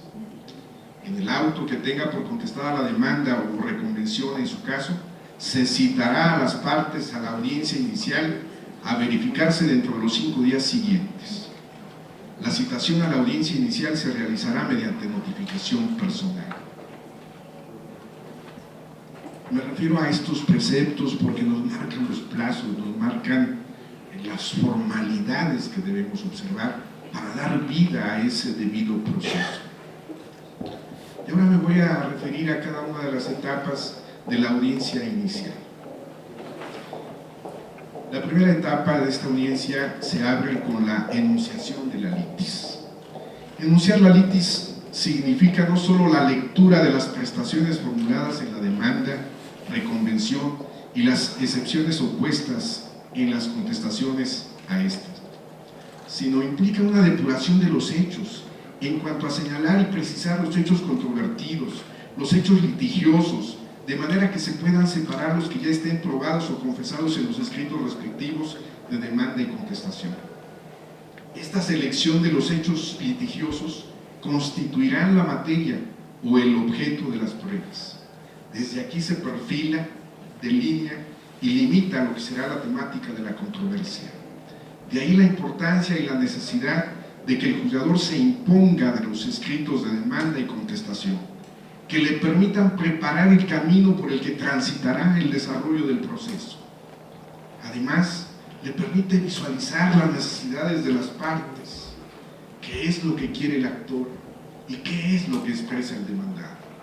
Inclusive, lo prepara para la siguiente etapa denominada de conciliación. En la fase de conciliación, el desahogo supone que el juzgador se haya perfectamente enterado de la litis, de manera que identifica los puntos de conflicto y sobre los cuales puede invitar a las partes a conciliar. Sin embargo, conviene precisar, esta etapa del juicio produce la dualidad. El proceso se bifurca. Por un lado se atiende la parte de la jurisdicción y por el otro la conciliación, la que se puede producir en cualquier etapa del proceso, inclusive en segunda instancia, hasta antes de dictar sentencia. También se apunta. El juzgador, cuando lleva a cabo la conciliación, ya conoce las estrategias legales planteadas por las partes en los escritos de demanda y contestación, de modo que al abordar la conciliación le pueden conducir a una confusión respecto de la conducta procesal de las partes, porque en la conciliación se apartan de las estrategias jurídico-legales y abordan sus diferencias desde otra actitud, por la que el juzgador puede llegar a pensar que aquellas se están conduciendo con falsedad en los escritos de demanda y contestación. Por ello estoy convencido que la conciliación debería ser tratada en los centros de conciliación, mediación y de justicia restaurativa estatales correspondientes. Al juez le hace daño estar informado de la litis cuando aborda la conciliación. Expone al juzgador a ser recusado a causa de emitir o realizar alguna consideración o decisión respecto del fondo de la controversia. Dentro de los principios que rigen la mediación, la conciliación y la justicia restaurativa se halla el de oralidad. Consiste en que se lleva de forma verbal, sin dejar constancia ni registro alguno de las declaraciones o manifestaciones de las partes, y en la sede jurisdiccional se redacta un acta mínima y se audio-videograba la diligencia, lo que contraviene la naturaleza de la conciliación. En la fase de depuración, advierto que se observa esta etapa en donde el juez se ocupa precisamente de resolver las excepciones procesales y de resolver también la cosa juzgada. Esas excepciones son la incompetencia, la indispendencia, la comicidad de la causa, la falta de personalidad o capacidad del acto. Nos vamos a la otra etapa más interesante, la admisión y preparación de pruebas. En esta etapa el juez admite los medios de prueba ofrecidos en la demanda, reconvención y contestación, así como las relacionadas con la objeción de documentos, y tendrá por desahogadas las que por su naturaleza así lo permitan. Dicta las medidas necesarias para preparar el desahogo de las restantes en la audiencia principal o fuera de esta. En materia de alimentos a favor del acreedor alimentario, así como cuando se plantea la guarda, custodia y patria potestad, el juez podrá ordenar el desahogo y práctica de cualquier medio probatorio en forma oficiosa, periciales en psicología familiar y trabajo social. Es importante mencionar la oportunidad procesal dentro de la cual el juez oficiosamente debe proveer el desahogo de las pruebas periciales en materia de psicología y trabajo social es precisamente en esta audiencia inicial y no en la audiencia principal o después de la citación a las partes para oír sentencia, porque actuaciones de esta naturaleza solo retardan y alargan los trámites de la resolución de las controversias. Si el juez se impone del conocimiento de los hechos narrados en la demanda, en la reconvención y contestación, tendrá muy en claro las necesidades de allegarse oportunamente de estos elementos de prueba, incluyendo la escucha de la opinión de los menores y la observancia de la suplencia de la queja, en aras de llevar a cabo la tutela judicial efectiva y el debido proceso, imperantes en los procedimientos y resoluciones judiciales. Por otra parte, el desahogo de las pruebas fuera del local del juzgado, pero dentro de su ámbito de competencia territorial, se realizará en los días, horas y lugares que señale el juez, pero antes de la audiencia principal, para lo cual dictará las medidas conducentes. ¿Qué pruebas pueden desahogarse fuera del local del juzgado? Las periciales en psicología, trabajo social, medicina, entre otras, considerando la propia inspección judicial. La práctica nos reporta las dificultades en el desahogo de las pruebas periciales, en algunos casos a causa de la inasistencia de las partes, en otras con motivo de la inasistencia de los peritos. Ello provoca posponer y desfasar la práctica de estas pruebas, así como el desahogo de la audiencia principal. Me parece que para evitar este tipo de inconvenientes, puede el juez ordenar el traslado del personal de actuaciones y terceros al domicilio o lugar donde se encuentren las personas, las cosas sobre las que se deba desahogar algún medio probatorio, de manera que se puedan superar dichos inconvenientes y se permita avanzar en la medida de lo posible en el desarrollo de la secuela procesal. Además de eficientizar los recursos humanos y materiales de la institución, de otra forma se genera un despilfarro de dichos recursos en detrimento de la administración de justicia. Si las partes no acuden al local del juzgado para ser valoradas, se puede prever la posibilidad de que el perito se traslade al domicilio o lugar donde se encuentran las personas. Y en algunas controversias familiares, como las de estado de interdicción, las personas materia del juicio se encuentran imposibilitadas para desplazarse por su propio pie o incluso les representa un riesgo salir de su domicilio, y son citadas para que comparezcan a la valoración médica o a la inspección judicial en el local del juzgado, lo que desde luego genera y ocasiona incomodidad o molestia a estas personas, cuando bien se puede evitar. ¿Cómo? Que el personal de actuaciones conjuntamente con los peritos se trasladen al domicilio donde se encuentra la persona presuntamente interdicta, y sea ahí donde se lleve a cabo su valoración médica y la inspección judicial correspondiente. De esta manera se estará salvaguardando el debido proceso e imprimiendo agilidad al desarrollo del proceso. Las partes tendrán la esperanza de obtener la emisión de la resolución en una forma más inmediata. ¿Qué sucede con la inspección judicial? Esta prueba es definida como el acto jurisdiccional que tiene por objeto proporcionar al juez un conocimiento directo y sensible de alguna cosa o persona relacionadas con el litigio. Lo característico de la prueba consiste en someter las cosas al examen de los sentidos, esto es, viéndolas, tocándolas, oyéndolas y gustándolas, o en otras palabras, sujetándolas al examen adecuado de los sentidos, ya sea de manera directa o valiéndose de instrumentos científicos que los perfeccionan, como pueden ser los telescopios y microscopios, rayos X, análisis químicos y físicos o procedimientos fonéticos. A la inspección pueden ser sometidas todas las cosas, ya sean muebles, inmuebles, semovientes o personas. Respecto de estas últimas, existe como límite el respeto a su libertad, a su integridad física y moral y a su dignidad. Por último, esta prueba de inspección judicial es la única prueba del juez. Por ello, es él el que debe acudir y presenciar el desahogo de esta probanza, de tal manera que se allegue del conocimiento y sapiencia de los hechos controvertidos, esto en correlación con el debido proceso. Otras de las formalidades del procedimiento probatorio es la relativa a que en el auto en que se emitan medios de prueba se dejará a disposición del oferente el oficio o exhorto respectivo para que realice los trámites necesarios, debidamente diligenciado hasta la fecha de la audiencia principal, con el apercibimiento de la deserción de la prueba. ¿Qué vemos en la práctica?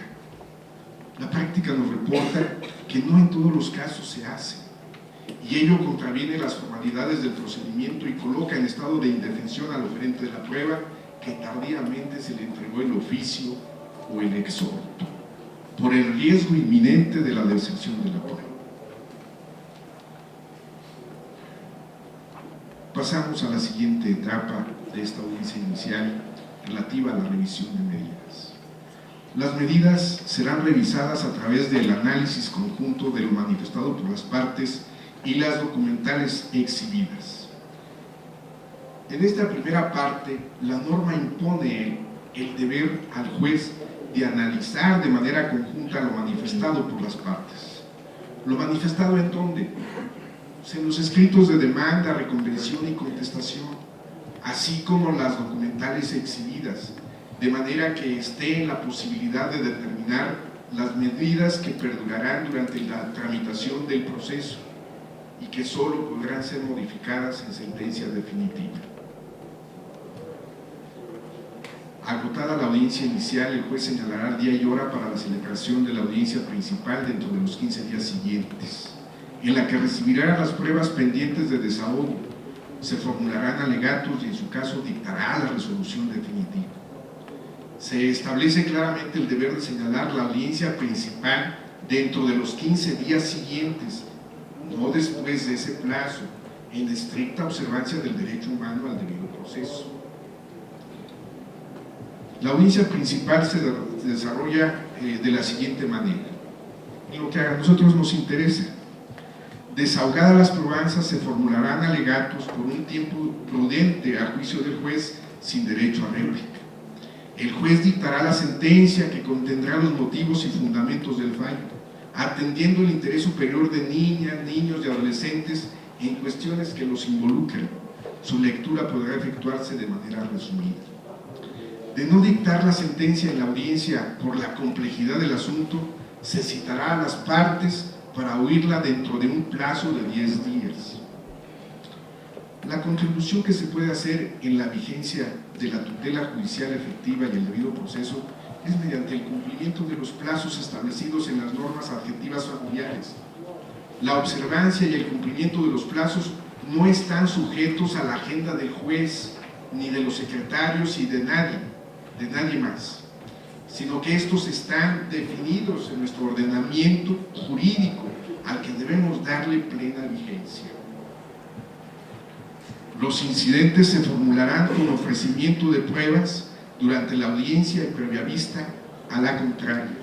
Se resolverán en la propia audiencia, de acuerdo con los principios de la oralidad, publicidad, mediación, concentración y continuidad. Los incidentes no deben tener curso ni trámite fuera de la audiencia. Precisamente el diseño del proceso familiar fundado en la oralidad se debió a evitar trámites desgastantes y que de alguna u otra forma prolongaran el desarrollo de la secuela procesal. El espíritu y fin de la norma es la de imprimirle celeridad en atención a la naturaleza de los derechos involucrados en este tipo de controversias, que son de orden público. El juez ordenará el desahogo de pruebas admitidas que no hayan sido recibidas en la audiencia principal por causas ajenas al oferente y señalará nuevo día y hora para la continuación de la audiencia en un plazo no mayor de 5 días.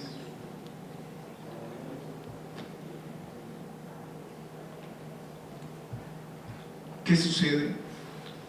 También nuestra norma establece ahí supuestos dentro de los cuales se debe y se puede suspender una audiencia. La regla es que no se suspenda nada. El procedimiento es de orden público y no puede suspenderse. Sin embargo, nuestra norma prevé ahí algunos supuestos de excepción. La audiencia principal solo se suspenderá por motivo excepcional a juicio del juez. Motivo excepcional.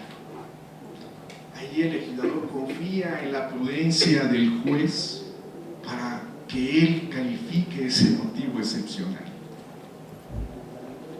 El procedimiento se desarrollará en audiencias sucesivas hasta su conclusión.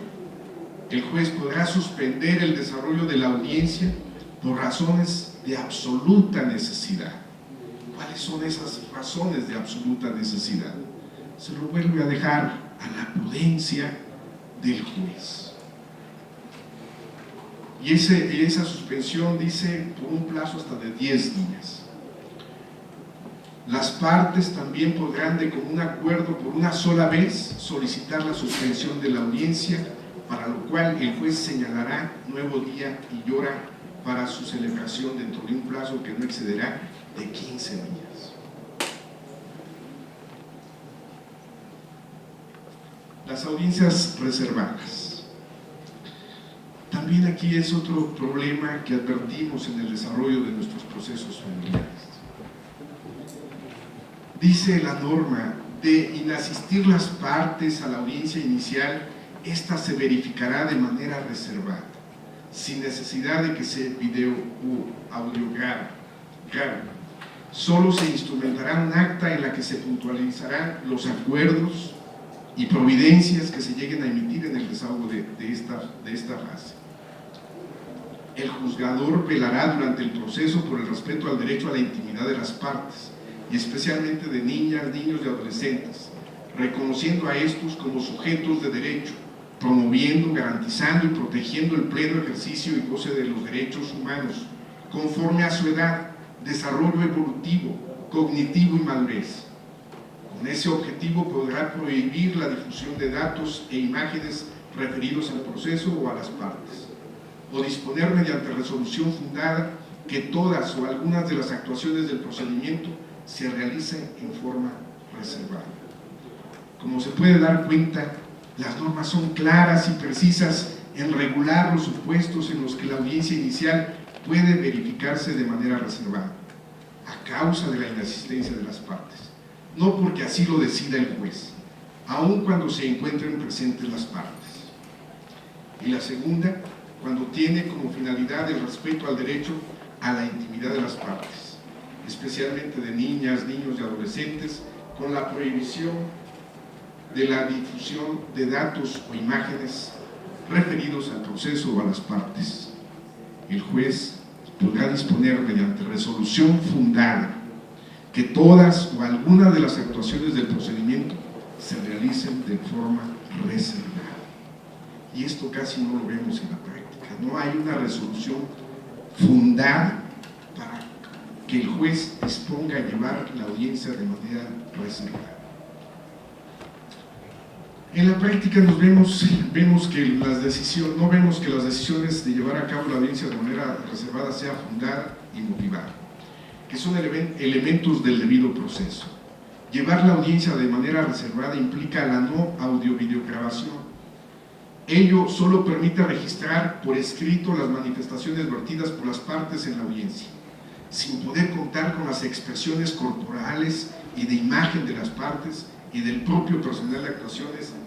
Precisamente se debe a la inobservancia del debido proceso. Lo expuesto hasta aquí encuentra correlación con los principios rectores del proceso. Estos principios nos señalan claramente: en la substanciación de todas las instancias, los jueces guardarán y harán guardar con la mayor exactitud los trámites y plazos marcados por la ley, cualesquiera que sean las disposiciones anteriores, doctrinas, prácticas y opiniones en contrario. En conclusión, ya no los canso más, me disculpan por favor. Estamos ante un gran reto que nos representa la protección del derecho humano al debido proceso, el derecho de acceso a la justicia y la garantía a la tutela judicial efectiva para asegurar el cumplimiento de las formalidades esenciales de todo procedimiento jurisdiccional que permita garantizar una adecuada y oportuna defensa antes de un acto de privación o afectación a la esfera jurídica de los particulares en términos del artículo 17 constitucional. La observancia del debido proceso garantiza la seguridad de las partes, la seguridad jurídica de las partes, la agilidad del procedimiento, la emisión de una resolución que dirima las cuestiones debatidas, así como su cumplimiento o ejecución dentro de los plazos y términos marcados por la ley. Mil gracias por su paciencia.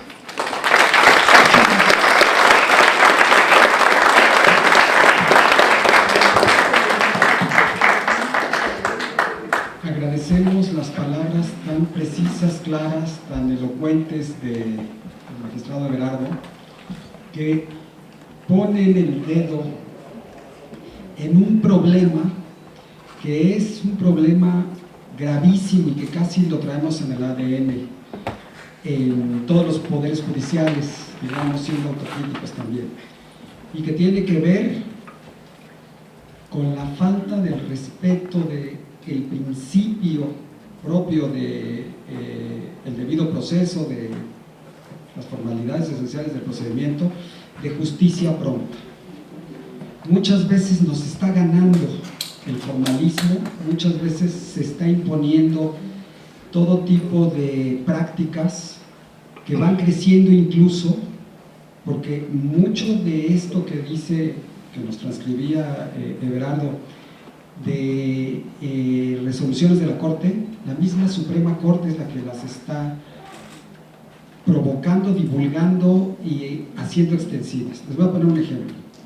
Ustedes saben que hoy día, cuando uno está desvelado y no tiene nada que hacer en la madrugada, antes pues tendríamos que ver alguna película de blanco y negro o alguna película de vaqueros totalmente desactualizada, pero hoy día tenemos el canal judicial, ¿no? Entonces podemos prender el canal judicial y en una de estas desveladas que yo tuve y no podía dormir, prendí en la madrugada el canal judicial y estuve escuchando ahí los alegatos de una resolución que emitió hace unos meses la Suprema Corte respecto a un decreto expropiatorio de bienes de una persona en cierto lugar de la República. El decreto era de 1978 y todavía se discutió si reenviaban otra vez hacia atrás la decisión, le daban instrucciones al juez de distrito sobre cómo debía volver a emitir la sentencia. 1978 y 2017. ¿Saben ustedes cuál es la diferencia? Que en aquel entonces Alemania nos ganó 6-0 y ahora nos gana solo 4. Bueno, vean ustedes lo grave que llega a ser esto y lo habitual que se nos hace encontrar estas fórmulas, muchas de ellas que nos diseccionó con toda claridad el magistrado Everardo. Todos los temas, todos los aspectos procesales, todos los momentos procesales y todo tipo de actuaciones judiciales que se utilizan precisamente para retrasar innecesariamente los procesos y que los utilizamos como recursos habituales en las prácticas judiciales. Aquí lo que se requiere es un cambio de actitudes, entender que el justiciable no está para esperarnos por una formalidad, por una innecesaria prevención o por un innecesario requerimiento, por un innecesario